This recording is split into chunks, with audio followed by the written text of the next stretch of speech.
G'day friends, welcome to today's YouTube video. My name is James. Welcome back to my channel. Welcome if you're new. Today we're doing the 100-day project, day 26 to 38, and there are some shockers in here. You're gonna hate them. They're just not as good as the ones we've done before. Some are okay, I don't mind some of them, but like, you know what? You gotta go through it. You're not always gonna have everything that you love. And I don't see them as unsuccessful because my goal in this was just to provide myself a little bit of distraction through this period of my life where dance has ceased to exist again. That's a bit dramatic, but I do feel dramatic about it. We'll get into it later. This is, spring has sprung too. Happy allergy season, everyone. It's gonna be a whole bunch of me pressing on my nose so I don't have a sneezing fit. The Stampin' Illustration processes that you're gonna see, it is what it is, right? Like, you can't love every single thing you do. And honestly, I'm just not happy with the aesthetic value of some of the finished pieces. But because I didn't really set out to be happy with 100 pieces of art, I don't consider it a failure. It's just a more like, womp womp. But also, I found something really funny that when you do a whole bunch of things that you don't like, you're actually more motivated to try again because you want to get something that you like. When you do a whole bunch of things that you are proud of and that you like, sometimes your brain goes, well, don't do another one because what if you stuff that up and then you ruin your good streak? So some real mind games going on over here at the 100-day project. Excuse me. The allergies are just wild. I've stopped taking allergy pills too, and I've noticed a really weird difference. I think I might be actually allergic to allergy pills, if you can handle the irony.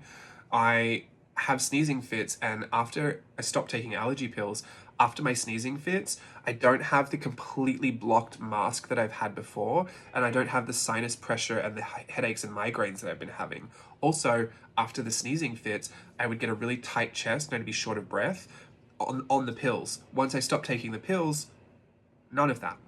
So I still get the sniffles and I still get like sneezing fits, but life goes on after that and that's fine. The cats make my eyes incredibly itchy and they like swell up sometimes. So I deal with that in other ways, but I'm happy being off the pills. So if you're someone that takes allergy pills and has just wondered what your life is like without them, give it a go. Curiosity killed the cat. Well, the cat's killing me out of curiosity. But yeah, I'm honestly, I'm happier off the pills. My family is so weird and I'm like the worst of both sides because half my family will never go to a doctor like at any point, and the other half of my family would take a pill for a headache without a label on it. So I could be either of those. Like if I'm injured, I'm not going to the doctor, I'm gonna heal myself. If I have the slightest sign of a migraine, give me 5 of those blue pills. Like just put them in. I don't care. So anyway, wild topics of conversation today. I am going to be a little fidgety in this chair because speaking of injuries that I'm going to heal myself, last Thursday I threw my back out. You just get to that age, don't you? Actually, it wasn't age. I'm not going to say that. I have a really super old gymnastics injury, like 2 little slip discs at the base of my spine, nothing major. But those flare up from time to time and cause some issues, but I was giving like a little bit of a side saddle, a little bit of like a mermaid on the rock moment, sitting on my chair last week, filming an 1.5-hour video and did not move. The whole time my pelvis was slightly tilted like that. And Steve, when he comes home, if he sees me seeing side saddle, like sitting on the couch like this, he will literally yell at me, sit up straight, because he knows my back is going to get sore. And apparently 1 hour and 30 minutes was the perfect amount of time to throw the back out completely, throw it in the trash. Like, back don't work no more. So that was an issue, but I was on it pretty quickly and I did manage to heal myself within a week, which I'm calling miracle status. I mean, last time I did that, when I rolled over that foam roller, do you remember that? Oh goodness, that was a month. That was a month of being on that heating pad before I could even do anything. Maybe it wasn't a month, might have been 3 weeks, but it was a long time and it was very irritating. So it's okay, I'm back at Zumba. My favorite Zumba teacher's scheduled to teach tonight, so that's gonna be crazy. I was pretty much back at 90% capacity last night. I can't do too much. Like, I can't do the up and down touchy ground thing because I really don't want to throw the back out whilst it's in the last stages of recovery. But tonight I might be going off. So look forward to that. Not that you're going to see it. I mean, if you're at the gym and you see me through the window, wave. But anyway, please don't. Actually, that would freak me out. What am I going to say today? The 100-day project. Yeah, so you'll see all of these. We've talked about it. Who cares? We've been mentioning the 100-day project. You know what it's all about now. You know I steal these voiceovers to talk about my own life because what else have I got to talk about? Next week, Steve and I are going to join my mum and my stepdad, my parents, on their cruise portion of their Southern American tour. Not even Southern America. That's South America's a real place. Southern United States tour. They're kind of like hanging all around like that bottom East Coast area, doing like a whole American tour thing. So they decided they weren't going to come to West Coast this time when they visited the country. Which I was like, why are you coming to the country if you're not going to see me? Isn't it all about me? And she said, will you come to see us? Like, what, do you want to come on a cruise? And I thought, yeah, absolutely, I'll come on a cruise. Why would I say no to that? And then she chose a cruise, and it was very shocking to me. Mind you, this is a woman who doesn't know who Elsa and Anna are. And if you don't know who they are too, then you're the right person to understand how crazy this is. She chose to go on a Disney cruise. These are Disney characters that were probably the most popular Disney characters in the past decade. She had no idea who they were. She goes on that Disney cruise when I was working on there, and the first thing she said was, oh no. And I was like, what? This is at Sail Away. Mickey Mouse is performing, everyone's doing their thing. She goes, oh no, it's the wrong one. I was like, what? She goes, it's Tweety Bird. Fully thought she was on a Looney Tunes cruise. Fully thought she was on Warner Brothers Cruise Line, which does not exist. I was like, you're on Disney? And she goes, oh yeah, no Daffy Duck? I'm like, no, Donald Duck. Different duck, completely different. So anyway, she likes visiting Disney, like when Steve and I are performing there, like she enjoys visiting. She's been to Tokyo Disney, she's been to, I don't know how many Disney she's been to. She's been to a bunch. Yeah, so anyway, and I think she's going to the Magic Kingdom without us next week, so I really don't know what her deal is.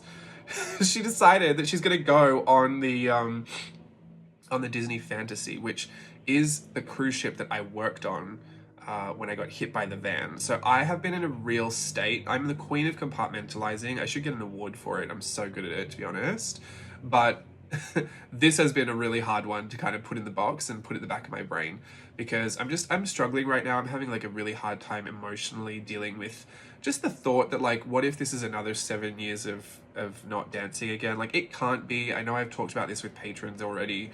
Sorry if you're getting the double story, but what else is new? Honestly, I say the same story over and over again at this point. I can't fathom that. And it's doing my head in because I'm so excited to go. Like, I really want to go, but the last time I was leaving that gangway, my whole entire life changed. And so I don't know what I'm getting myself in for, going to be back in that space. Excuse me. Cannot bear the nose.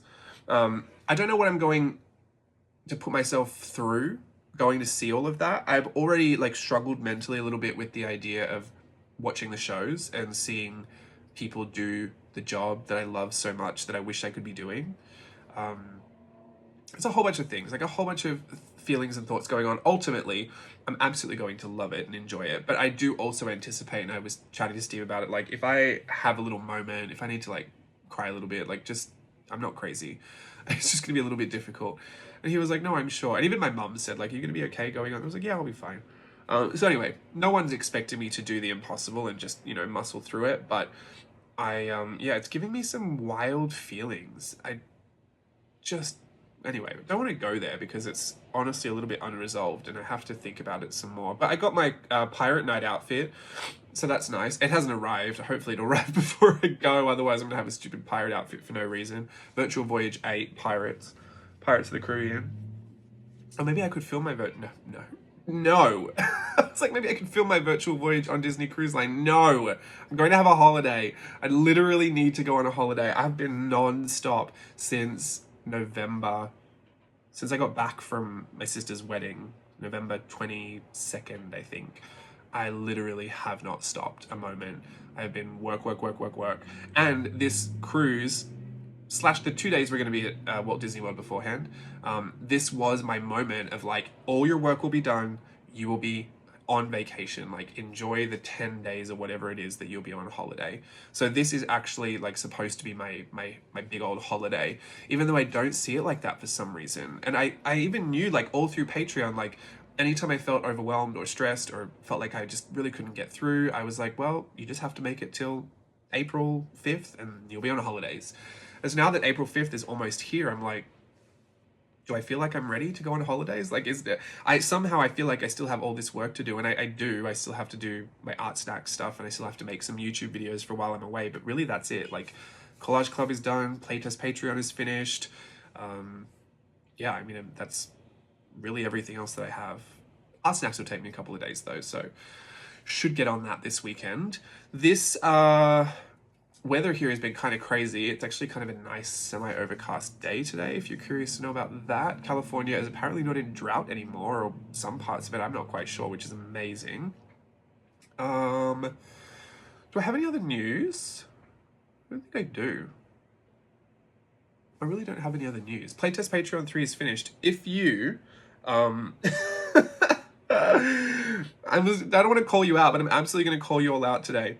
If you did not unsubscribe or cancel your membership, go to your memberships on Patreon and see if my name still pops up in there. If you see it in there, obviously just cancel it out. I'm just saying that, like, you shouldn't be charged because it literally doesn't even exist anymore.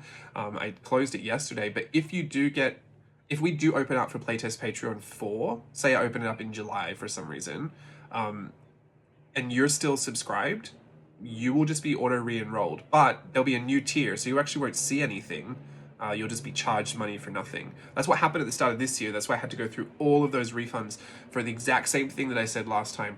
Everyone in Playtest Patreon 2, please cancel your membership. And just like hundreds of people just decided not to do that, which is whatever. It's a part of the business, I get it.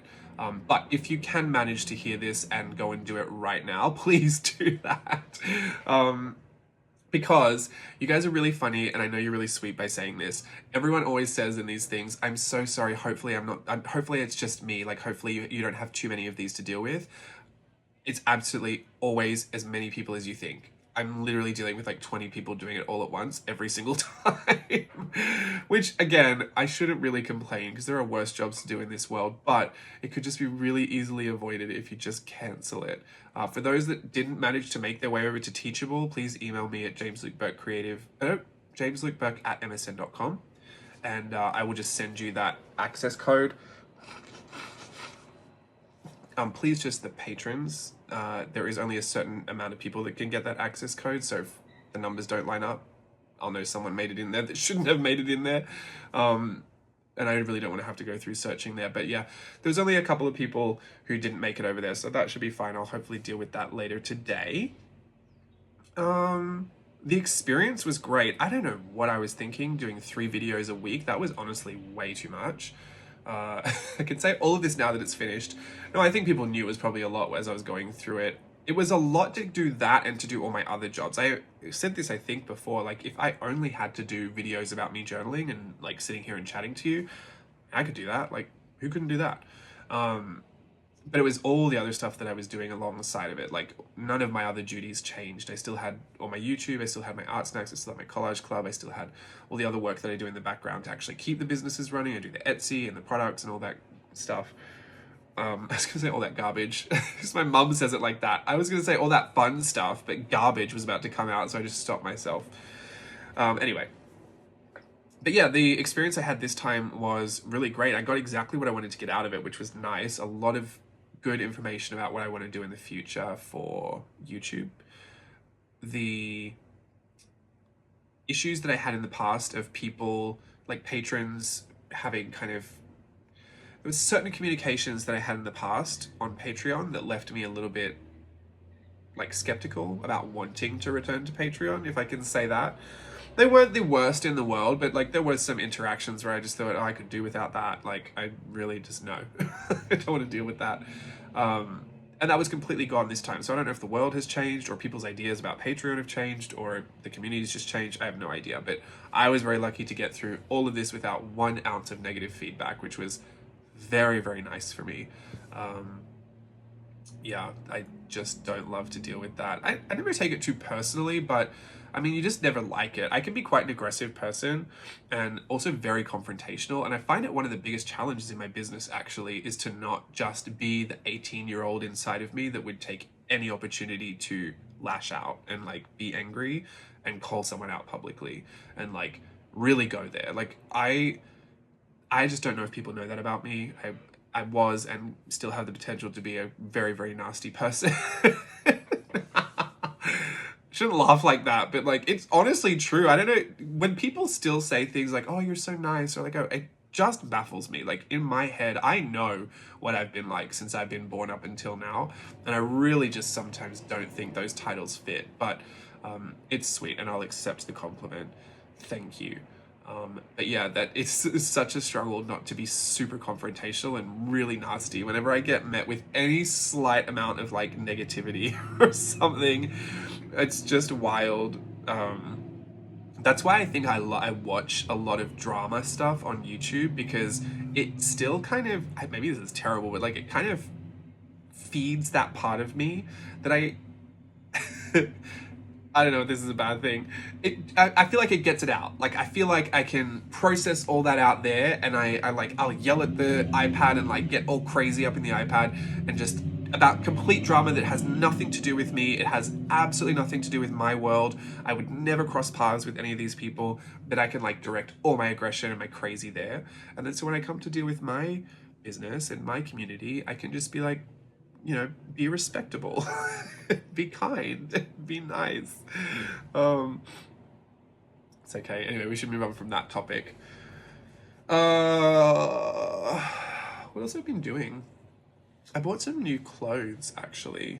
Sorry about the jump cut there. I bought some new clothes from a really cute place called Outsiders Division, which I love. I think they're a company in Spain. I'm not quite sure, but it's like small batch kind of, it's not made to order, but like it's a small run of clothes. Like it's a indie brand, I guess you would call it. I think it's in Spain, somewhere in Europe. And they do like really, really colorful stuff. These really gorgeous, I have 2 pieces from them and I ordered 2 more, which is kind of like a jacket and pants set with this, it's like khaki with these really beautiful embroideries.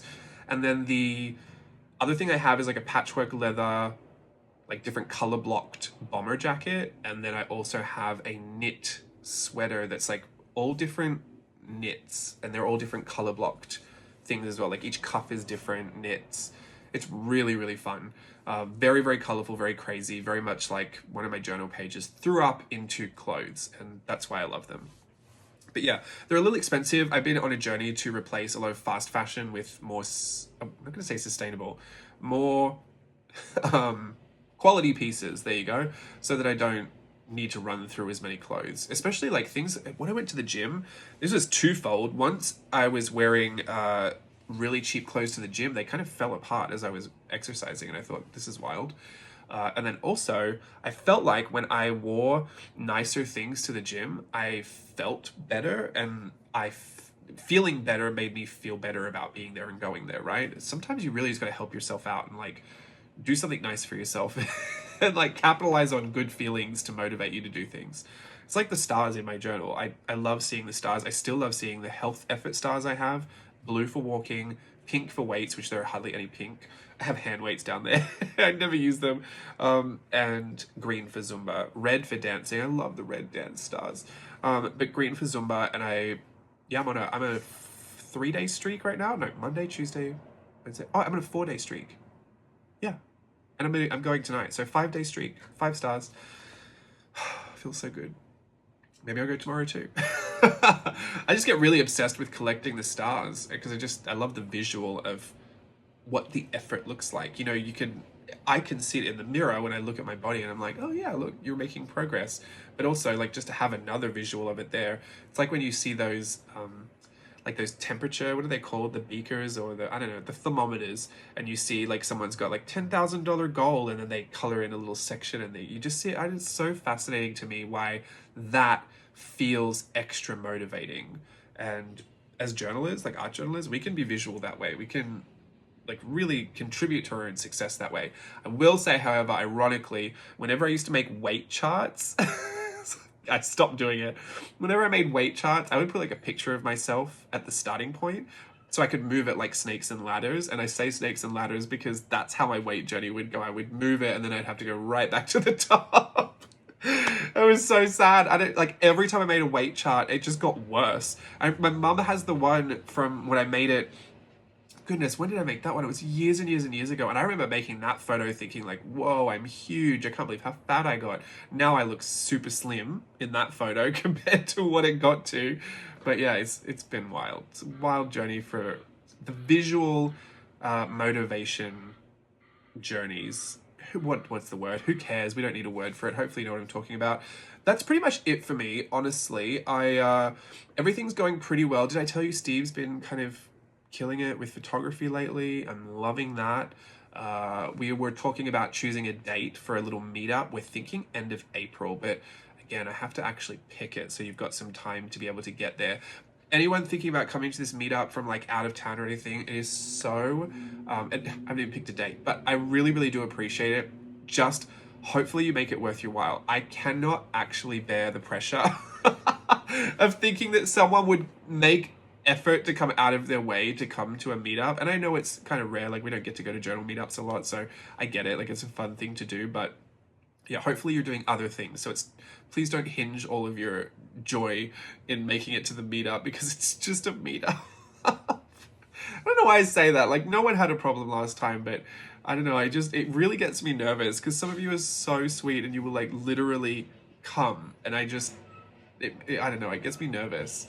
It is a really nice thing though. Anyway, I will try and at least give people a bunch of notice for that. So I'm trying to get Steve to settle on a date. We think late April, and the meetup is at his photo studio in Santa Ana, which is right next to Anaheim. So if you are coming from out of town, do a Disney day or something. It'll be really great. But yeah, we plan to do it kind of the same way we did it last time. Set up all the tables, bring my stuff, my journals, a little dozo table so you can bring stuff that you want to give a new home to. You can take stuff from the table that you want to give a new home to. And yeah, like a BYO coffee and snacks if you want. That's pretty much it. I think it'll just function the same way that we did last time. Maybe I'll teach a lesson. I don't really know about that because I get so caught up in socializing. I actually don't think I did any journaling the last time. So in my mind, I actually do want to go there and do the journaling part of the journal meetup, but a lot of the time I just end up chatting the whole time, which is, surprise, surprise. Been chatting here for what, 30 minutes? Let's wrap this all up. I've got to go and get myself together to make a couple of YouTube videos for you while I'm away. I don't know what I'm going to do though. Any requests? Put some requests in the comments. Hopefully I can see those before I actually start working on something. Because I think I'm going to do art snacks over the weekend. So, pardon me. I'm going to go have lunch right now actually. I'm starving. Yeah, have a wonderful day everybody. Oh, Steve's messaged me. Have a wonderful day. Have a wonderful weekend. Let me know what videos you might want to see for the couple of weeks I'll be on holiday. Don't forget to stalk my Instagram while I'm on holiday because I'm sure wherever I get cell service, I will be uploading footage or photos or whatever. My mum's been doing a travel journal, which is actually wild to me. She has a glue stick and all. It's a wreck this journal, but she's just putting stuff in it like it's actual travel journal. It's so funny. And who was I telling the other day on, I think I was saying this on Patreon, you can tell my mum's been in a journal because she'll trace her hand in it. She literally filmed a flip at the airport showing me the stuff that she's already done from Hawaii. And one of the first photos, the first flips, there was a hand on the page with all her memories in the fingers. It's like her signature thing. I have to do a page in 10 with that hand tracing. It's so funny. It's like, how does she have a signature? Anyway. It's great. I can't wait. I'm gonna have to get my journal together, my stuff together. Maybe that can be a video, like packing to take stuff to my cruise. Maybe I'll make that. I don't think I'm gonna take a lot, but I might stamp a few things out for the 100-day project as well in like a traveler's notebook or something, so I can just take a small version with me. I really don't want to take a ton. Anyway, we'll get to that later. Have a wonderful weekend, everybody. Yeah, let's enjoy ourselves. Journal, journal, journal. Bye.